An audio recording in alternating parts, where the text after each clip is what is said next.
Welcome, everyone. So excited for this really special series in Narrative 4 Summer of Impact. We are thrilled to have with us Claudia Sobral, the director of Hotel Everest, and Eden Fuchs, one of the key protagonists of the film. My name is Greg Khalil. I'm coming to you from rural Ireland, where I'm just nearing the end of a quarantine here so that I can visit family. I'm the chair of the board of Narrative 4 and really honored to host this conversation. Narrative 4, for those of you who are new to the organization, harnesses the power of storytelling and the story exchange specifically to empower and connect young people to improve their communities and the world. And Hotel Everest very much is a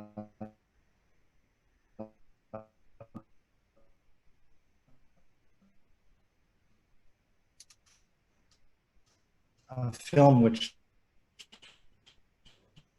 models this kind of important dialogue. I shouldn't, because I'm also the co-founder of an organization called Telos, with namely Intractable Conflict, and one of our Israel, Palestine, and the Middle East. And full disclosure, I happen to be half Palestinian myself, with a large family just outside of Bethlehem in Beit Sahur, near Beit Jala, where Hotel Everest is. So this is something which touches me personally, and I have very strong opinions on, but which this conversation is not about my opinions, it's about getting to know our guests and their remarkable journey. We're just so thrilled to have Claudia and Eden with us. Claudia, what drew you to this particular film, and how did you find Hotel Everest? What was that first experience like?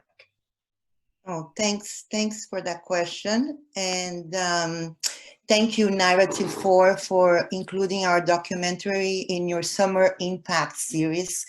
And thanks especially to Felice Bell for the support in organizing today's conversation, and to Grace Donnelly for the tech support as we navigate the world according to Zoom. Thank you all of you, for joining us. I really look forward to this conversation with Gregory, with Eden, and to all your questions. And I also want to put a shout out to Colin McCann for his beautiful novel, Apeirogon, based on the friendship between Bassam Aramim, the Palestinian, and Israeli Rami Elachan. That's how I actually got to know of Narrative 4. And so to answer your question, Greg, back in 2013, I began to focus my attention on the public and the private lives of, I call them architects of peace activists in areas of war, conflict, oppression, and also the power in the sharing of personal narratives to see each other's pains, fear, hopes, and dreams. And that's when I met Eden in Tel Aviv. And through Eden, I met Ibrahim and with Jones, and went to Hotel Everest to participate in one of their gatherings. Before I committed to making a documentary, I wanted to see if what's on the website, what is it like in reality? So for me, it was important to have that experience myself. And the sounds of Hebrew, Arabic, and English traveling in the room, and the people's body language and facial expressions, and that mix of emotions between fear, courage, mistrust, I kept thinking, wow, I could only imagine the baggage that those who choose to participate bring into the room.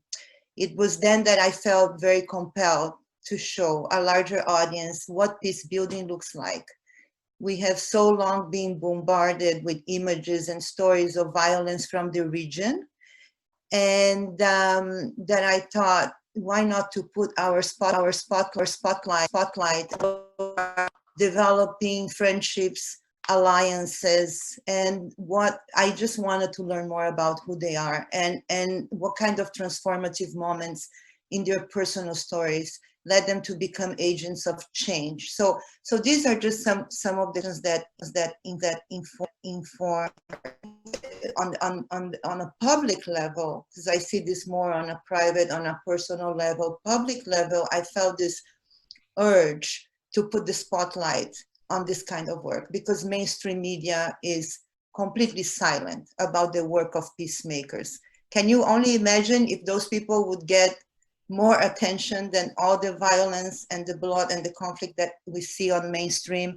I'm hoping that this kind of work would really, the more we make that visible, that the more support they get, and that hopefully it impacts systematic change. And but I have to also disclose that why did I choose Israel and Palestine and not anywhere else in the world? Because I am I'm Jewish. I was brought up in Brazil, Sao Paulo. I'm now actually talking to you from Los Angeles.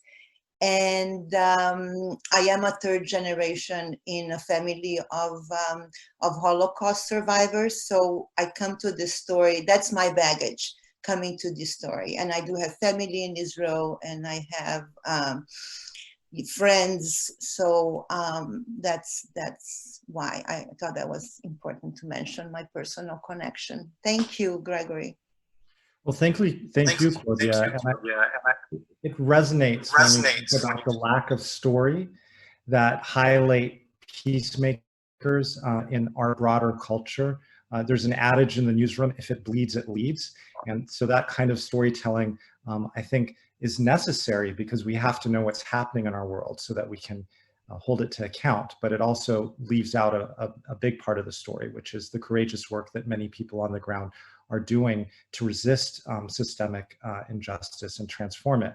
And Aidan, we get a little bit of a hint of your personal story in the film, but I'd like to go a little bit deeper. And you mentioned in the film that you hadn't really seen or interacted with a Palestinian before in sort of in a peer-to-peer level. And you're Israeli, you're Jewish, you were in the IDF, the Israeli military, for a number of years. Can you tell us about what that transformation was like for you, that took you from one worldview to another? And was it a process? Did it happen overnight? Tell us a little bit about your journey. Okay, so I'll start by joining Claudia in thanking all the organizers and the organization, and you, Greg, and the audience. I think the interest in this kind of stories is already a very important step, and sometimes a step that involves courage and interacting with things that are not easy. So and thank you for hearing my story and our story. And about your question, it was basically, in retrospect, I think there's a lot of reflection that I've been doing, and I'm doing every day, because it's still my main passion in my life, in interacting with the outside world, peace building in this area. But it started with a clear and abstract inner voice. It was just an inner voice which I could not explain at the moment, at the time. When I finished my army term after many, many years, I had a lot of inner discussions, but I also had a very clear voice telling me, you don't know anything about Palestinians. You think you know about the Palestinians in general, and you certainly have interacted with them in a certain way, but you never met a person like you meet people, other people in Israel, abroad, and you must meet them. It was just like that. And I think when I and then it took me about a year, or maybe a little bit less, to meet someone who was involved in this. And when you're ready, when you have when you seek something, I think that you recognize opportunities. Otherwise, the opportunities are around you, but you don't see them or hear them because you're not ready for them. But when I was ready, I was actually I met on other circumstances the person who I replaced as Ibrahim's partner in this position of co-managing CEF in Israel and Palestine. And when he told me he was involved in this, I immediately told him, okay, I was waiting for you. Please take me to the next meeting. But since that meeting, which was a huge barrier, was crossing a huge barrier of fear for me, I was terrified psychologically. Since then, it was such a relief and kind of a snowball, rolling with more and more attraction, and it gave me more meaning to my life, and then I was drawn more and more into acting and being in the world of peace. Wow. Thank you. And I just for some of our participants, I know most people have watched the film, many haven't. You'll still be able to watch the film until July 30th for free. The information is in the chat box, so I encourage all of you to be able to do that.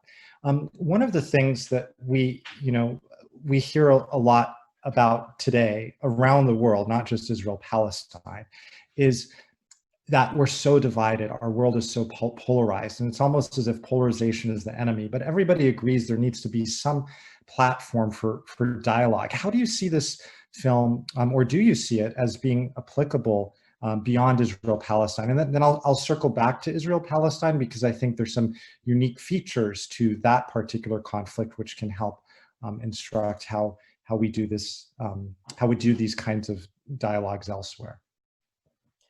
So I will take that first, and I'm really glad you bring up that question, because when I was making the film, that was sort of my frame of mind. I was hoping that what people would see on the screen would resonate with their own experience, that this could be a model for the kind of conversation that should be happening in our own backyard too. I mean, especially now. I mean, we are watching this film in a very different context of when it was made. I mean, we're dealing with the pandemic. We are dealing, I mean, in the US, and luckily it's kind of spreading through the world with Black Lives Matter, which I think has incredible resonance with the work that has to happen in Israel and Palestine. So it's a very different context. So for me, it's really important that is seen as a possibility, not only as something that, oh, this is happening over there in this hotel with these characters. No, this could be you and I sitting here, or, the audience, all of us engaging in this kind of conversation. And as a matter of fact, I was thrilled when I showed the film to this Center for Peace and Justice here in LA. And there were some people from El Salvador in the audience, and the guy could barely speak English. And he said to me, this totally resonates with what should be happening in my country, in my community. This is the kind of conversation. So I really, and that's, so in fact, the length of it, 40 minutes, it's also made thinking about, its use in the classroom, in schools, at universities. And so, yeah, I think for me, that's actually one of the most important role of this film, which is to be a tool for conversation, for, to challenge, to be critical, to look at it from all the different angles. As when you look at a sculpture, if you gotta look at it, you have to and hopefully inspire people to kind of, to learn more, and also to be curious about the person who's living next door. I mean, that's the whole point of this kind of conversations, is how do you, it's seeing other people. I mean, really seeing, literally, like, not acknowledging who they are and their experience, and what do we mean to one another. I think that's a really important question to be asking ourselves, who are we to one another? And yeah, thank you. Well, and I think, that is the important question to ask. And one of the lessons I've learned in my years of working in similar field, is that there are some universal principles that, apply no matter where you are. And yet with conflict and with these very deep-seated issues that inspire people to draw very harsh lines between us and them, and to fight and kill and risk their lives for very issues. It's felt very particularly. It's like, your relationship, you're with someone. So the second you talk about somebody's particular situation in universal terms is when they shut down. So I'd like to, it would be fun to try and draw out some universal principles from this conversation, but I'd also like to just dive more into the particular, since I think this is critical here. And it's particular whether we're talking about Black Lives Matter in the US, or the new dynamic in your home country of Brazil right now, or here in this specific topic of Israel-Palestine. So Idan, I'm wondering, from my experience, I've spent many years in the region myself, on the other side of the so-called Green Line, and peace is a bad word in Israel-Palestine. When people hear that you're working towards peace, they think you're either crazy or naive. So what's it like for you to sort of do this work within your own community? How do you resist some of these negative preconceptions about this not being serious work, it being naive or idealistic, or worse, about undermining sort of, Israeli interest in the region? So what's your response to maybe even members of your own family or your own community in doing this work? Okay, is it okay to start by not accepting some of your assumptions? Yeah, I don't believe them. I'm just asking a difficult question.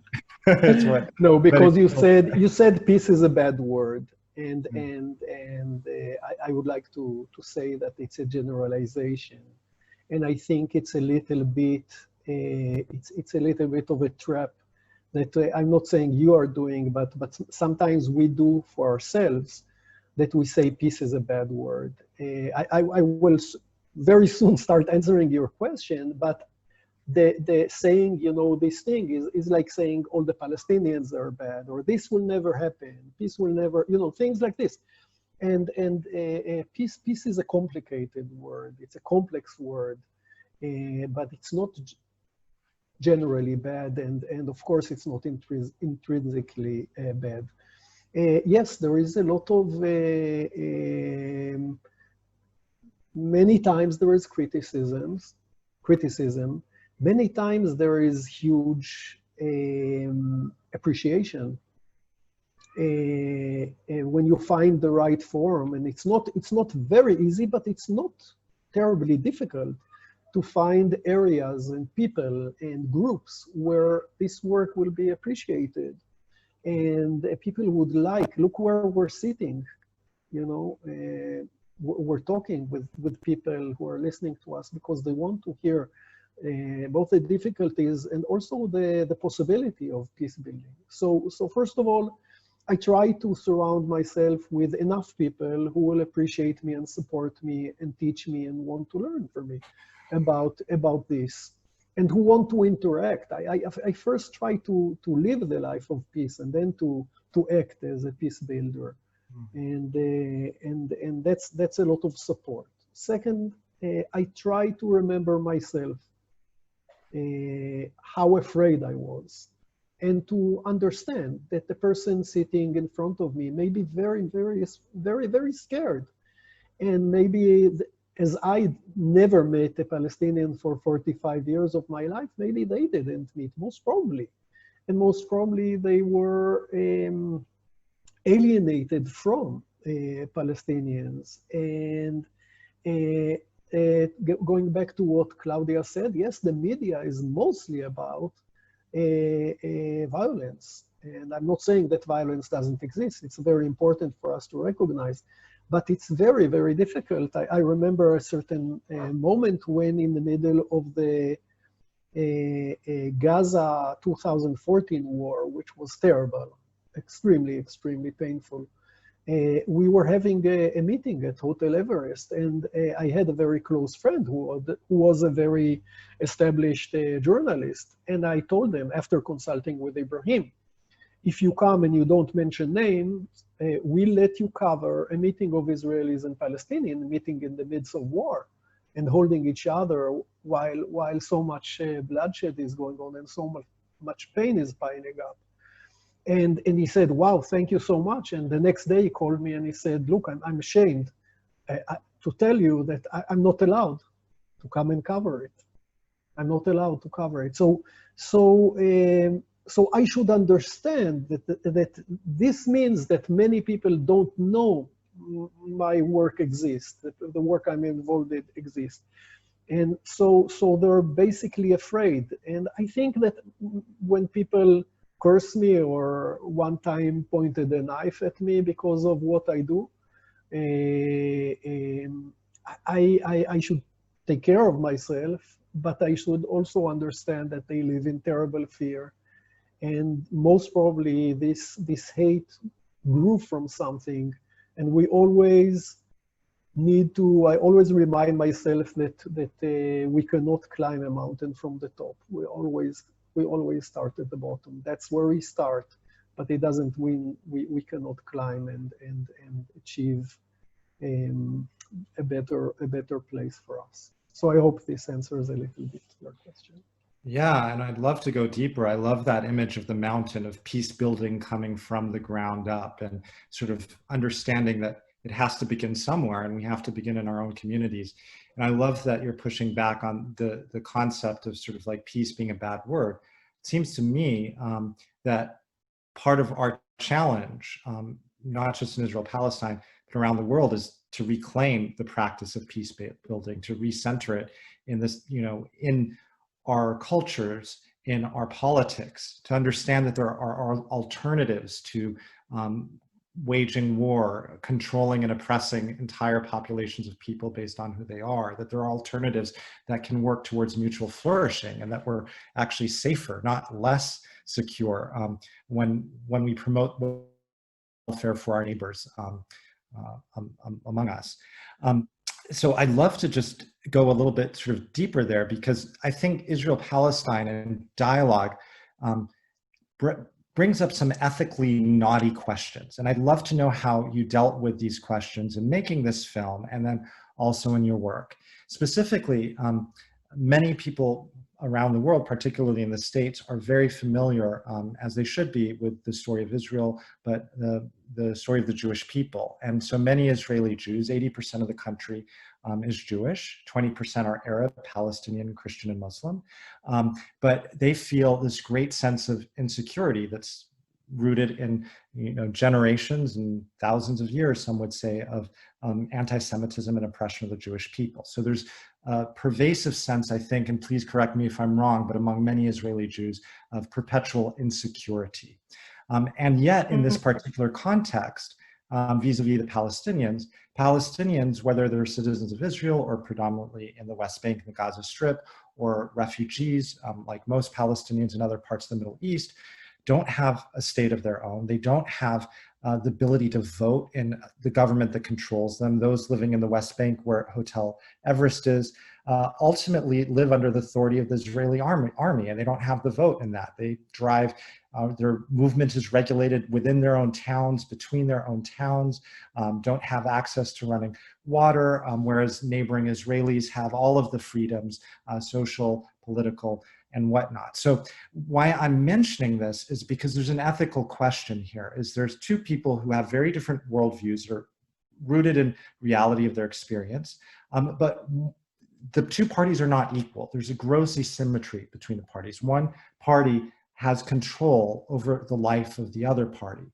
Dialogue presumes some kind of mutuality, some sort of parity. How do you do that ethically when one group doesn't have the same freedoms or the access, and that the other group does, and the other group effectively are citizens or members of institutions that control the other group? So how did you deal with that question in this film?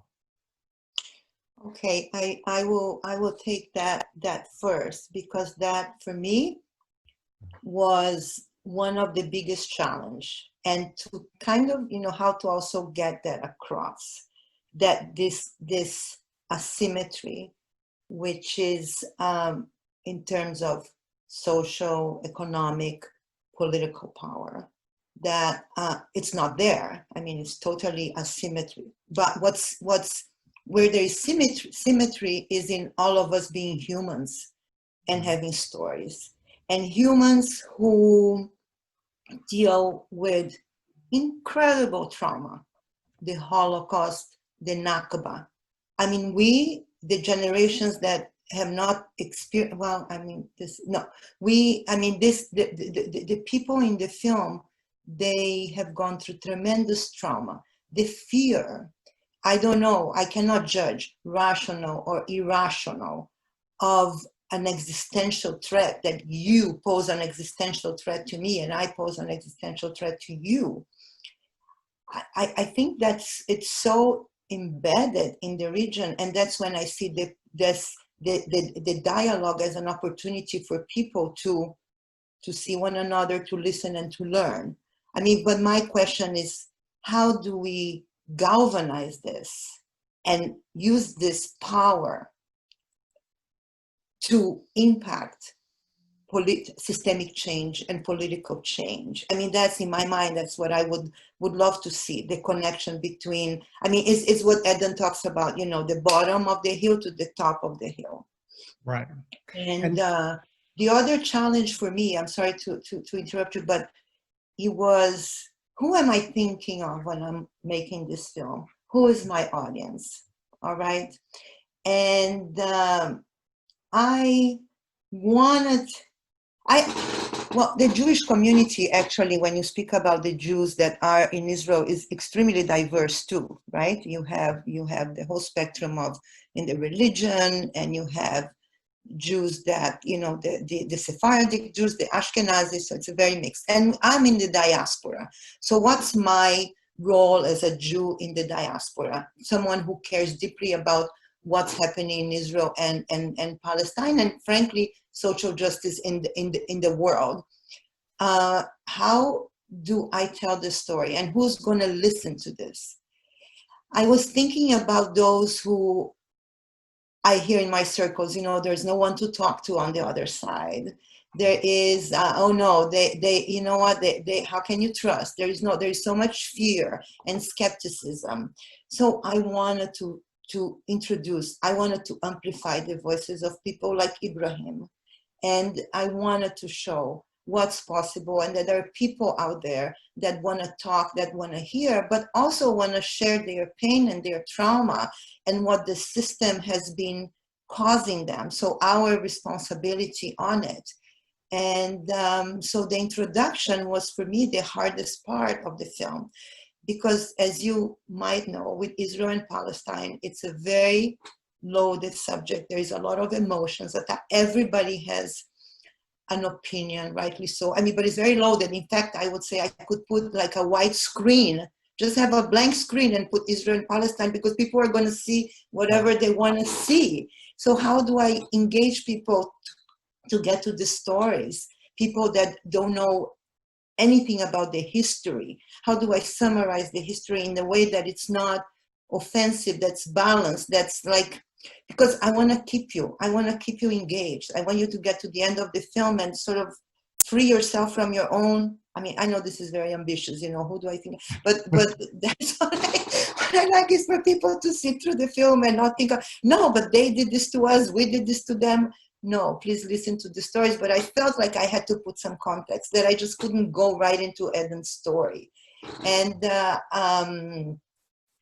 so, but yeah, I mean, and even like during the Gaza war, like Eden says, I was sitting here thinking in Los Angeles, thinking, I'm making a film about peace building, and look what's happening. I mean, there's so much violence. But then Ibrahim says, this is a time when connected becomes even more important.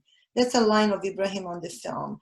That's when the need becomes bigger and bigger. And so, I mean, it's impossible. I mean, you need to acknowledge, though, from the onset, that we're talking about an occupation here, and that there is restriction of movement. And so that makes it even the work that all of them are doing, both Israelis and Palestinians and us who support that, that makes it even a bigger challenge, because you don't know what it takes to get to Hotel Everest, what you have to go through. And then you get out of Hotel Everest and you're facing the wall.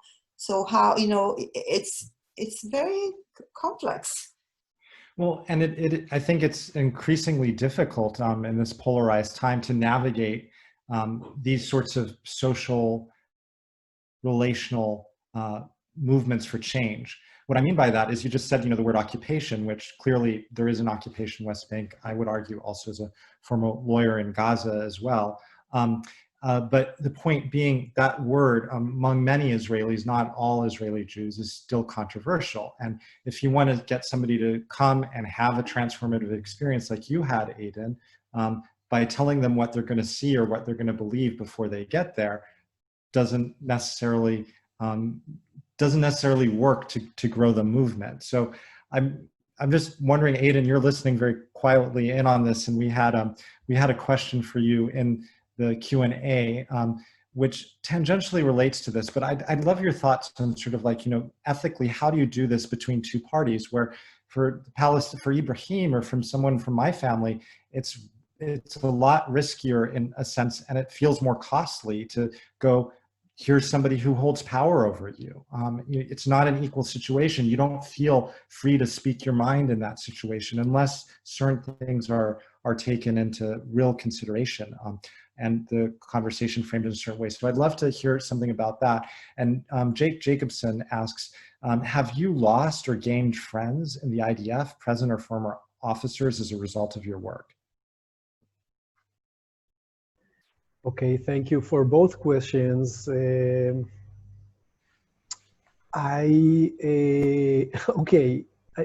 of all, I agree, painfully agree very much with your description, Greg, of what is going on and how this asymmetry is, how much I enjoy. Not only do I enjoy more freedom and resources than my Palestinian friends or any Palestinian, it's also that I'm very much the cause of their pain and their situation.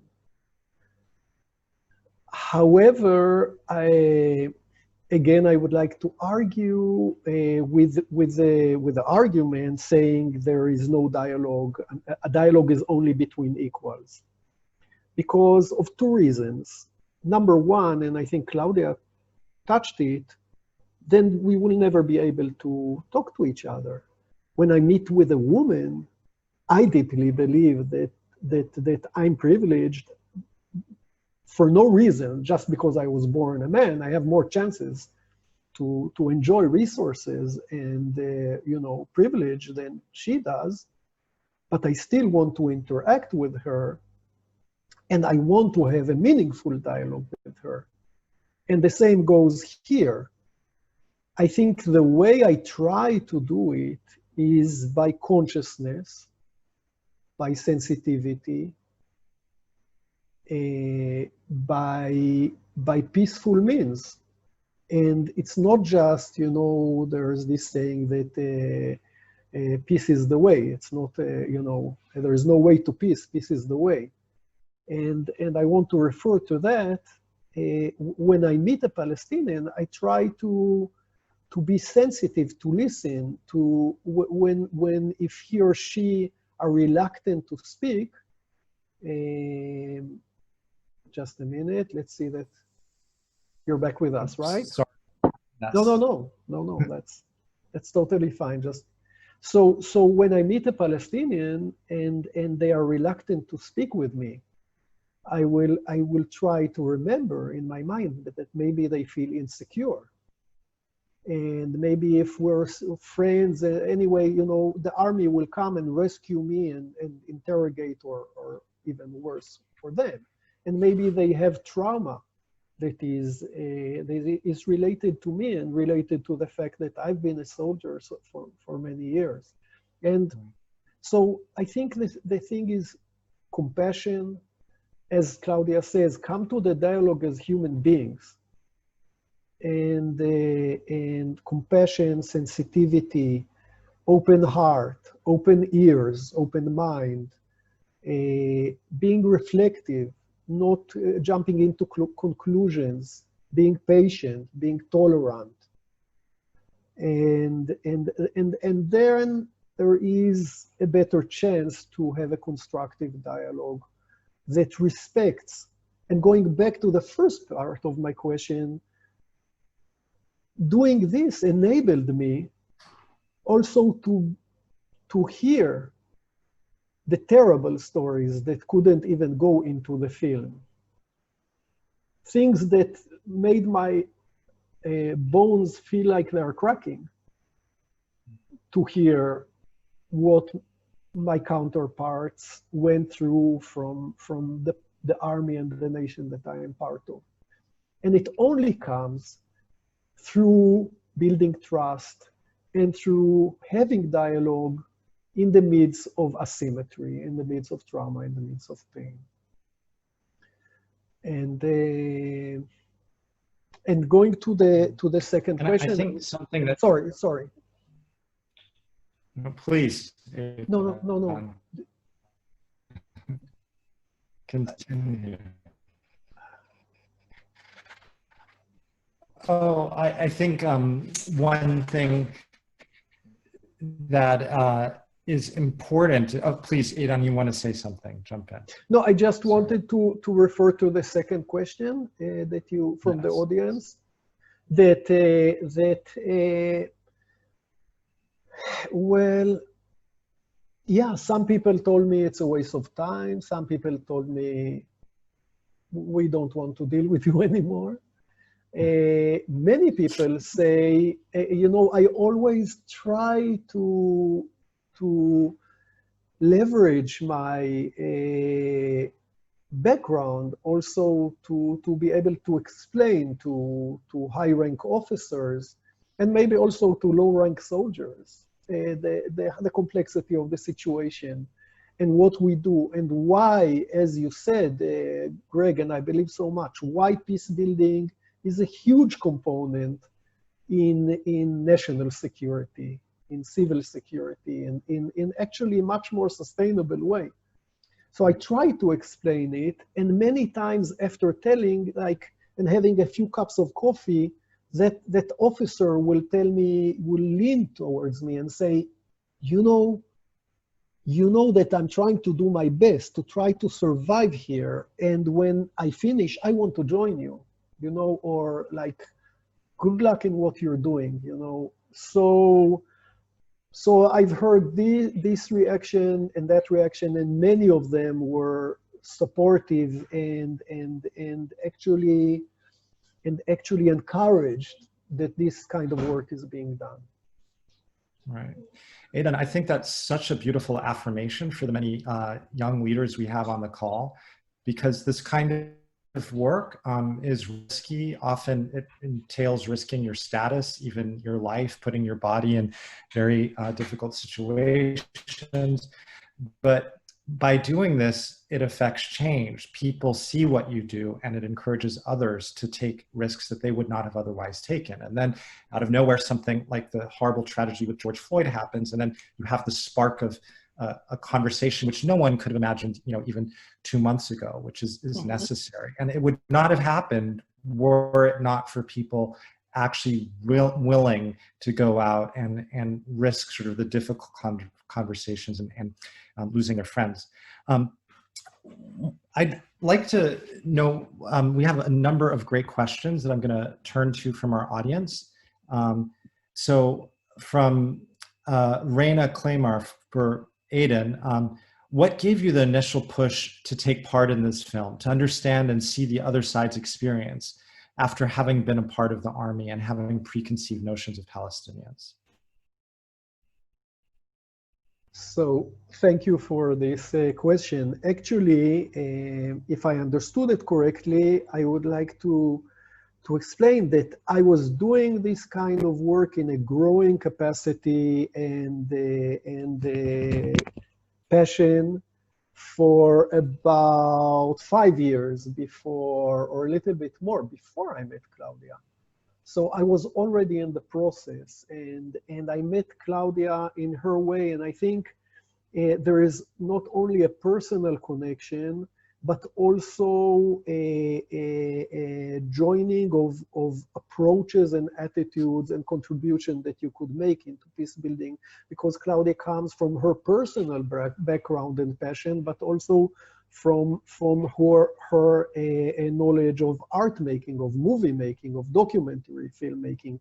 And she offered something to me and to us, to Ibrahim and Wit and myself, that we couldn't imagine. So this cross-pollination, this integration between different kinds, and there are infinite ways of peace building, the infinite context of peace building, and approaches to peace building, and many of them are out there, documented and written. And so it was the meeting, that the opportunity for the human connection and the joining of peace building methods and approaches. Wow, it's wonderful. And at Narrative 4, the story exchange is such a powerful tool. I'm sure you're all familiar with it, and everybody on the call, but I think it's important to say that you're talking about the varieties of different kinds of peace building, that the story exchange, when properly done, is an effective tool for peace building. It just strips away all of those preconceived notions and allows for radical empathy. For that, to work, we have to have some belief and faith in human beings. Once they really walk in the shoes of another, that they will be able to internalize that experience so that they can sort of reevaluate their own process and complicity in co-creating the environment that we live in. But I think it's important to mention that, because that's a tool that everyone on this call has, and that you can deploy strategically right now to connect people, to inspire people, to strip away their blinders so that they can see their own biases, and ultimately inspire people towards action. So my question to you, Claudia, and then we have a few more questions from the audience, goes to that point of action. At Narrative 4, we often talk about empathy to action. We're not, an organization that's championing any causes ourselves. And just as there are people with me with strong opinions who are part of the organization, there are people who have different strong opinions on the same issue, but we all believe in the fundamental dignity of all human beings. And we believe that when you have empathy and you know something to be true, you can't turn away, and if you have a chance to act. So my question to you is, obviously you want this to be an educational tool, but what kinds of action do you want this tool to inspire? I would like this to inspire, like I said earlier, this kind of exchange on a local level, like the dialogues, okay? Just the conversation, like who is sitting. I want us to pay attention when we talk about dialogue, who's sitting around the table? Who's there? Are we talking about others? We shouldn't be. I mean, if there's any connection to this I'm talking about inclusivity here, and I'm talking about what's happening in the US right now. I've been, reflecting a lot and participating in workshops in terms of, the white fragility, the Black Lives Matter and all of this. And so how often do we sit around the table with the people that we are referring to, and that we have all these preconceptions, and like Eden says, we know nothing about them. So it's about creating opportunities for people to come together. Then the action that I think is, is to vote. I mean, it's voting, is becoming politically active and engaged with local politics that reflect, the world that you want to see, that reflect your values. I feel like, for example, now in November is a crucial moment. This election is very, very important to have voices of people that were not heard before, and the young people and their engagement, and to really go for it and make choices that reflect your own values and the world that you want to see. So I see right now, I see dialogue and democracy and human rights and justice all sort of interconnected. And it's like, beginning with ourselves and taking action and speaking out. I mean, my own experience, I've been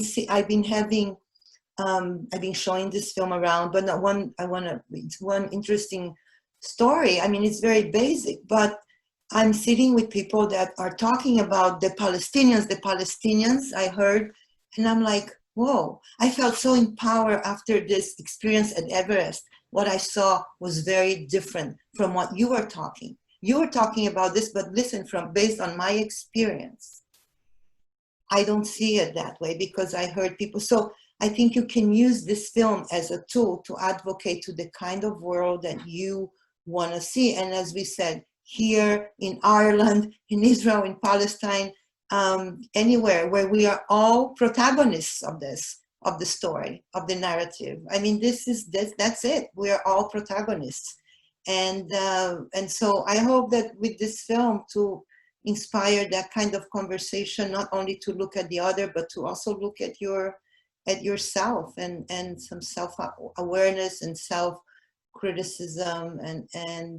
So I think, yeah, that's it. I mean, I hope it's a clear connection between the film and voting and protecting democracy, that and that fighting against oppression. So the film is available.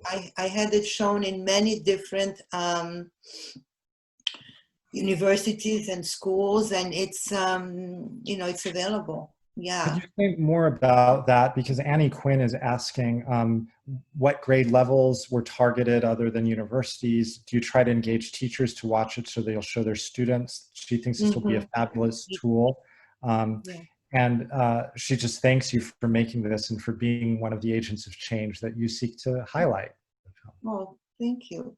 Thank you. I really appreciate that. And I appreciate the question because, Anne, is she an educator? Are you an educator? A teacher? Annie, okay, anyway, maybe we can do this. Sorry, I'm in the Zoom world. I have to remind myself. Yeah, so yes, we do have we actually have a discussion guide that goes with the film. I have not, but that is something that I would love to do, to organize screenings for, virtual screenings for teachers, to use this as a tool in the classroom.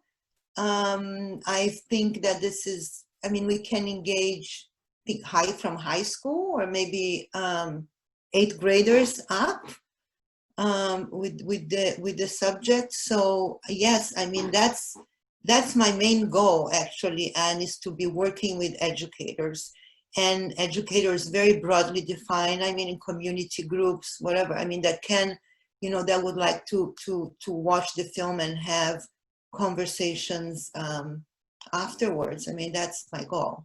The discussion guide? Yeah, it's available. It's something very simple, just a bunch of questions that people can use in any kind of context. I could share my contact information. I don't know how you do that on Zoom, but I could put it on. I put it in the chat, and then I'm sure Felice and Grace would also like to follow up. And Felice and Grace, thank you for, again, you're doing such a great job in moderating this. I've had really horrendous internet issues, so I'm giving them a lot of stress. So I just want to call them out again. Yeah. Are there more questions from the audience? Because if not, I have a question for you, Greg. If I can revert the vote. Sure, you can ask me a question, and then I do have a couple more questions from the audience, but we have time. So, should we give prior? Okay, we have 10 minutes. So no, I am just very curious about your own experience growing up, and with this kind of work that you saw in the film, which I assume you are familiar. I just sort of, if you could talk about your own experience and reaction. We don't have a long time, but basically I'm trying to get an understanding, just being a Palestinian American, right? Yes. Yeah. How do you see yourself because you are in the diaspora too, like I am? I don't know if you if you Right. identify yourself as such. But yeah. Diaspora is an interesting term. So very, very briefly, I was born and raised in San Diego. My father's Palestinian from Beit Sahur, which is just outside of Bethlehem. I have a huge family out there, about 100 first cousins, but I grew up in the States. And so my mother was Danish, by the way. So I've always had a strong connection to that part of the world.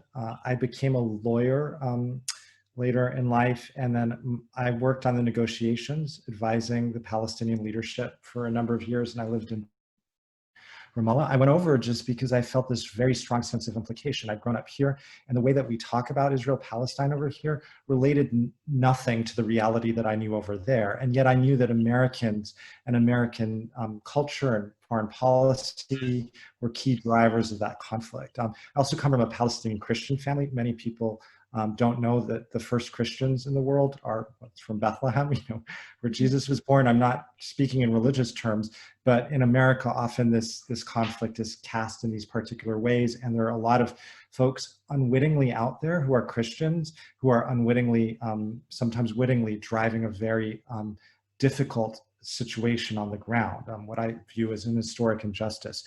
So I've always felt a personal connection and wrestled with, like, what do I do? I'm not, I don't live there. I see myself as American. That's where I make sense. And I did live there for a number of years, but that's always been the question: what's my role? Just as you're asking, Claudia, what's your role? And after law school, I thought it was, as a lawyer, to go and use my skills to work on the negotiations, since I had that privilege. And when I was there, I saw a different opportunity, which was really to change the conversation back in the States around this, from this either or dynamic to one that's rooted in fundamental human rights, approach we call pro-Israeli, pro-Palestinian, pro-peace.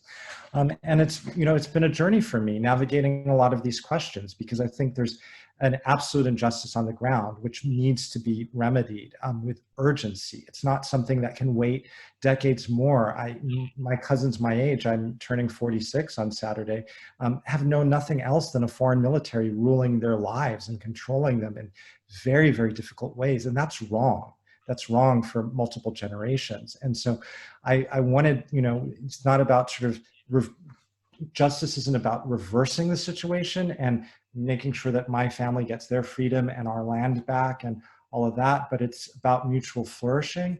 But so that's what I've struggled with. I'm gonna stop right there, but that's where my motivation comes from. And to be perfectly honest, there were a lot of things I loved about your film in terms of the storytelling. It's a fast-paced. You can get the key themes of the story. And there were some things that also triggered me, which I won't go into on this call. But thank you for asking that question. I'd love to Edan, sorry. I'd love to just I have one more question for you, then a couple last audience questions, and then we'll close. But Edan, I'm just curious, the film ends in sort of this sweet, dark space where it's reduced back to the friendship between you and Ibrahim amidst a very terrible time in the history of the region. And we don't have a sense of hope other than your friendship.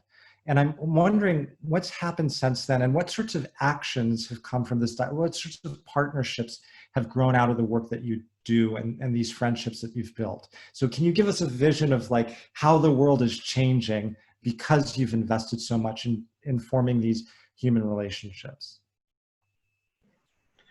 So thank you. First of all, I want to thank you for sharing when answering Claudia's question, and also to acknowledge the fact that also you're not only have an opinion, but it seems that you have some pain in your personal and family story. And I would just assume that my government will not let you travel into Beit Sahur and meet and relate and do whatever you want as anybody would like to do with their family. So I'm very sorry about that.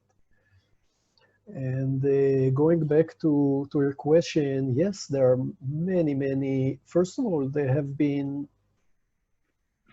I would say, I personally know hundreds of people whose lives have changed from meeting in Hotel Everest. I'm talking now about CEF, this organization that I was part of, and Ibrahim is still the Palestinian co-manager of.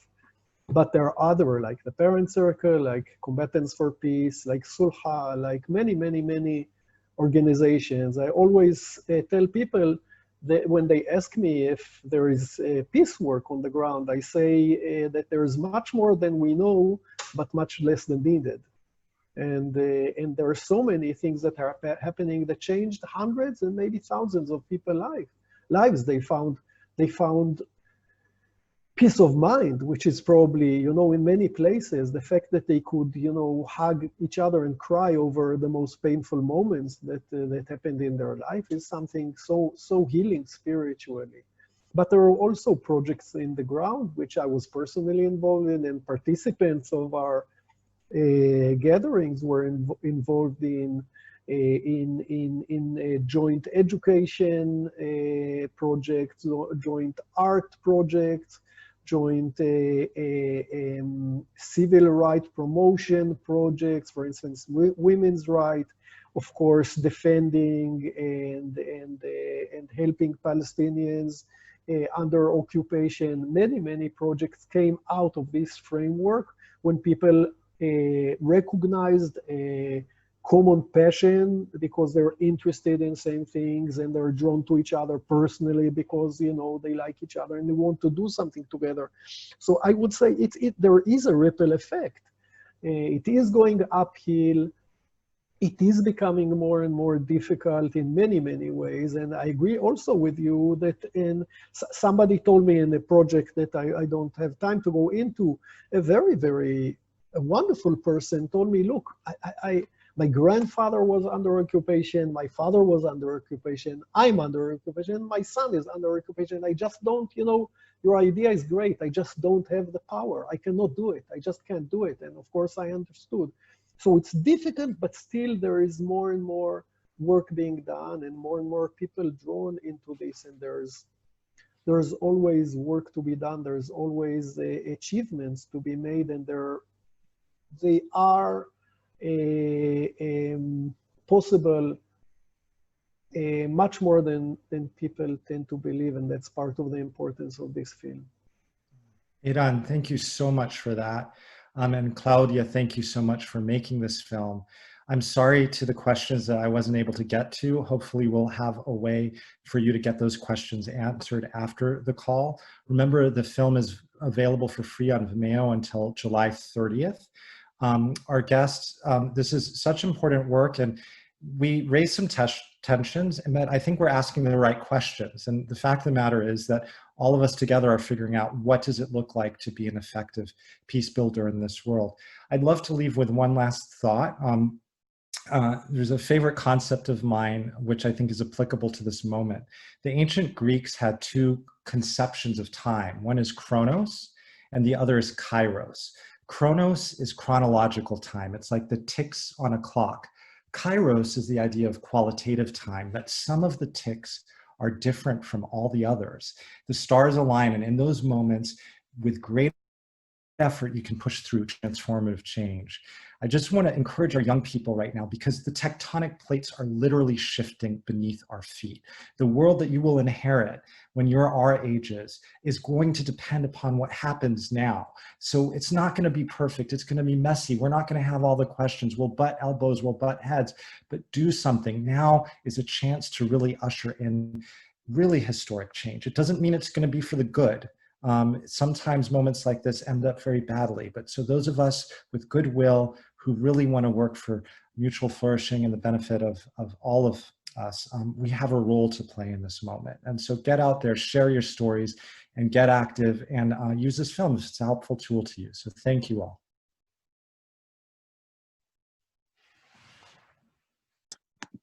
Thanks, everybody. Thank you. It was wonderful. Thank you. Thank you so much again. And I sent my email address, and feel free to use it, everyone. Yes, and one more thing before we go is that I think you were all, I don't know if the audience is familiar with the various organizations that are doing peace building work in the region. Eden had very generously put together a list of all these organizations, because there's several of them. So we're happy to share that if the audience would want. I mean, I can send it to, how would I share that?